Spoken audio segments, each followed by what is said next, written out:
Бейиштен кошуна алуу. Bir zamanlarda bir padişah şaharın сейилдөөгө чыккан эле. Таанылып калбоо үчүн кийимдерин алмаштырып, жанына bir кулун алып алган эле.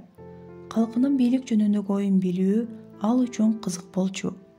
Кыш мезгили, аябай суук. Bir мечитке келишти. Эки кедей киши bir бурчта титиреп отурушкан болчу. Бара турган башка жери да жок болчу. Алардын эмне жөнүндө сүйлөшүп отурганына кызыккан падыша жандарына жакындашты. Эки кедей кишинин тамаша көйү сууктан арызданып мындай деп жатат эле. Эртең бир күнү бейишке барганыбызда биздин падышаны жаныбызга отургузбайм.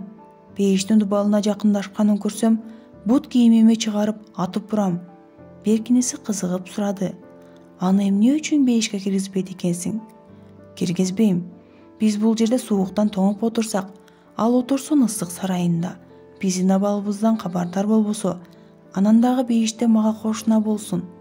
Мен мындай кошуна болуусун каалабайм, деди да, анан экөө күлүп калышты. Падыша кулуна бул мечитти жана ушул эки адамды унутпа деди. Сарайына барган соң мечитке адамдарын жөнөттү. Эки кедей кишини алып сарайга келишти.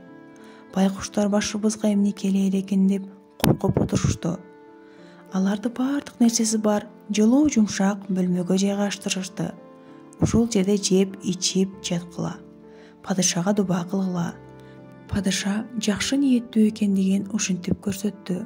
Пайгамбарыбыз саллаллаху алейхи вассалам бейбечарага жардам бергендерди ушундайча мактаган.